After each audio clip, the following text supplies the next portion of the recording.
Hi ಎಲ್ರಿಗೂ, ಇವತ್ತು ನಾನು ಟೊಮೆಟೊ ಬಾತ್ ಮಾಡೋದು ಹೇಗೆ ಅಂತ ತೋರಿಸ್ಕೊಡ್ತಾ ಇದ್ದೀನಿ. ಇದು ಮಸಾಲೆ ರುಬ್ಬಿ ಮಾಡೋವಂಥ ಟೊಮೆಟೊ ಬಾತು. ಫಸ್ಟು ನಾವು ಮಸಾಲೆ ರುಬ್ಕೊಳ್ಳೋಣ. ನಾನು ಒಂದು 2 ಗ್ಲಾಸ್ ಅಕ್ಕಿಗೆ ಎಷ್ಟು ಬೇಕೋ ಖಾರ ಅಷ್ಟಕ್ಕೆ ಒಣಮೆಣ್ಸಿನ್ಕಾಯಿ ಹಾಕ್ಕೊಳ್ತಾ ಇದ್ದೀನಿ. ಬ್ಯಾಡಿಗೆ ಮೆಣಸಿನ್ಕಾಯಿ ಹಾಕ್ಕೊಂಡ್ರೆ ಕಲರ್ ಬರುತ್ತೆ ಅಂತ ಬರೀ ಬ್ಯಾಡಿಗೆ ಮೆಣಸಿನ್ಕಾಯಿ ಹಾಕ್ಕೊಳ್ತಾ ಇದ್ದೀನಿ. ಸುಮಾರು ಒಂದು 16 ಬ್ಯಾಡಿಗೆ ಮೆಣಸಿನ್ಕಾಯಿ ಹಾಕ್ಕೊಳ್ತಾ ಇದ್ದೀನಿ. ಜೊತೆಗೆ ಒಂದು 2 ಇಂಚಿನಷ್ಟು ಚಕ್ಕೆ, 2 ಪೀಸು, ಒಂದು 10 ಲವಂಗ, ಒಂದು 2 ಇಂಚಿನಷ್ಟು ಶುಂಠಿ ಹಾಕ್ಕೊಳ್ತಾ ಇದ್ದೀನಿ. ಈ ಟೊಮೆಟೊ ಬಾತ್ಗೆ ಪುದೀನ, ಕೊತ್ತಂಬರಿ ಏನೂ ಹಾಕೋ ಅವಶ್ಯಕತೆ ಇಲ್ಲ.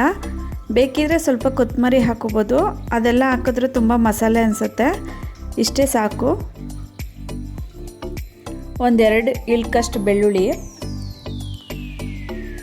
ಮತ್ತು ಒಂದು 1/4 ಭಾಗದಷ್ಟು ತೆಂಗಿನಕಾಯಿ ಹಾಕ್ಕೊಳ್ತಾ ಇದ್ದೀನಿ, ಅರ್ಧದಲ್ಲಿ ಅರ್ಧ.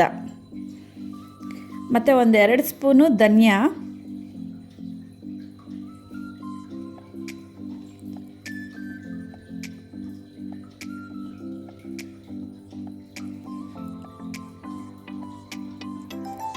ಮತ್ತು ಅದರಲ್ಲಿ ಅರ್ಧದಷ್ಟು ಅಂದರೆ 1 ಸ್ಪೂನಷ್ಟು ಜೀರಿಗೆ,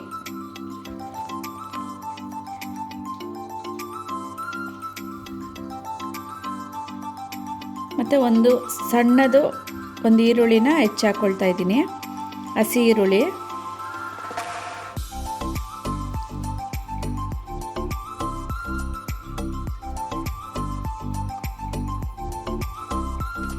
ಮತ್ತು ಒಂದು 2 ಕಡ್ಡಿಯಷ್ಟು ಕರಿಬೇವು, ಒಂದು ಚಿಟಿಕೆ ಅರಿಶಿನ. ಇಷ್ಟು ಹಾಕ್ಕೊಂಡು ನುಣ್ಣಗೆ ರುಬ್ಕೊಬೇಕು.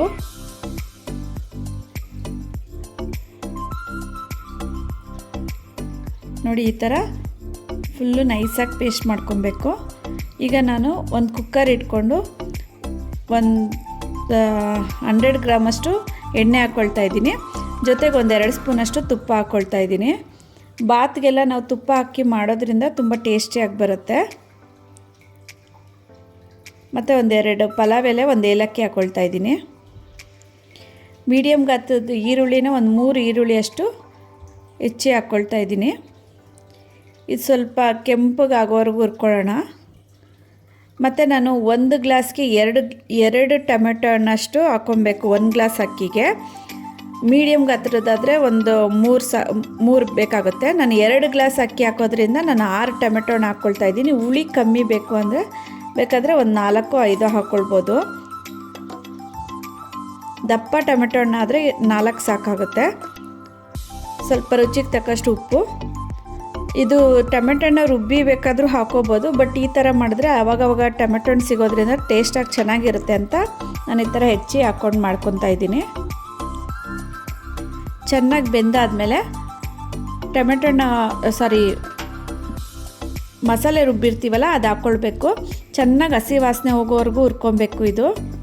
ಇದೇ ಅಂತಲ್ಲ, ನಾವು ಯಾವುದೇ ಬಾತ್ ಮಾಡೋದಿದ್ರೂ ಮಸಾಲೆ ರುಬ್ಬಿ ಹಾಕಿ ಮಾಡೋದ್ರಿಂದ ಅದು ಹಸಿ ವಾಸನೆ ಹೋಗೋವರೆಗೂ ಹುರಿಯೋದ್ರಿಂದ ತುಂಬ ಟೇಸ್ಟಾಗಿ ಬರುತ್ತೆ.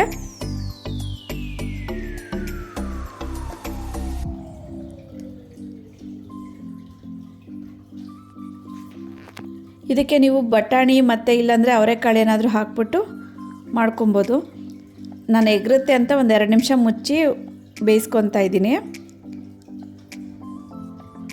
ತಳ ಹಿಡಿಯುತ್ತೆ, ಹಾಗೆ ಬಿಟ್ಬಿಡ್ಬೇಡಿ. ಅವಾಗವಾಗ ಈ ಥರ ತಿರುಗಿ ಹಸಿ ವಾಸನೆ ಹೋಗೋವರೆಗೂ ಹುರ್ಕೊಬೇಕು ಮಸಾಲೆನ.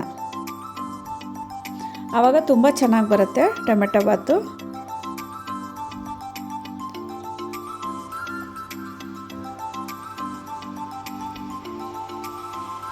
ನಾನು ಫ್ರೋಝನ್ ಬಟಾಣಿ ಹಾಕ್ಕೊಳ್ತಾ ಇದ್ದೀನಿ. ಅದಕ್ಕೆ ಈಗ ಹಾಕ್ಕೊಳ್ತಾ ಇದ್ದೀನಿ.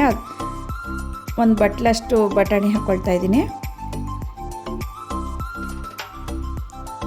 ಹಸಿ ವಾಸನೆ ಎಲ್ಲ ಹೋಗಿದೆ. ಈಗ ಬಟಾಣಿ ಹಾಕ್ಬಿಟ್ಟು ನಾನು ಅಕ್ಕಿ ನೆನೆಯಕ್ಕೆ ಇಟ್ಕೊಂಡಿದ್ದೆ. 2 ಗ್ಲಾಸ್ ಅಕ್ಕಿನ ತೊಳೆದು 2 ಗ್ಲಾಸ್ ಅಕ್ಕಿಗೆ ಅದಕ್ಕೆ 4 ಗ್ಲಾಸ್ ನೀರು ಸಮೇತ ಹಾಕ್ಕೊಳ್ತಾ ಇದ್ದೀನಿ.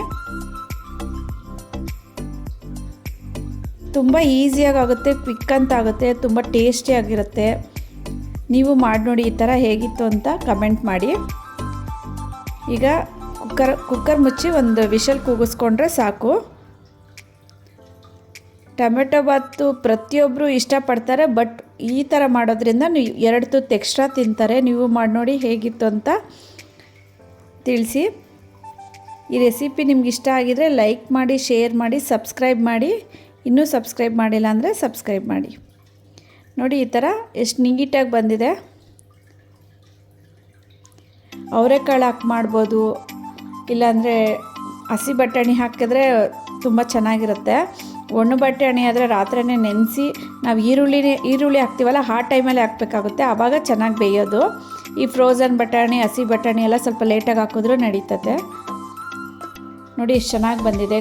ಬ್ಯಾಡಗೆ ಮೆಣಸಿನ್ಕಾಯಿ, ಬರೀ ಬ್ಯಾಡಗೆ ಮೆಣಸಿನ್ಕಾಯಿ ಯೂಸ್ ಮಾಡಿರೋದ್ರಿಂದ ಕಲರು ಎಷ್ಟು ಚೆನ್ನಾಗಿ ಬಂದಿದೆ. ಈ ರೆಸಿಪಿ ಇಷ್ಟ ಆಗಿದರೆ ಲೈಕ್ ಮಾಡಿ. ಈಗ ತಟ್ಟೆಗೆ ಸರ್ವ್ ಮಾಡ್ಕೊಳ್ಳೋಣ.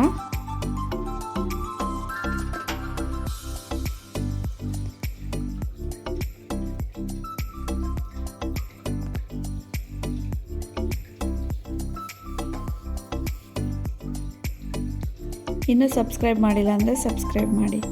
Thank you.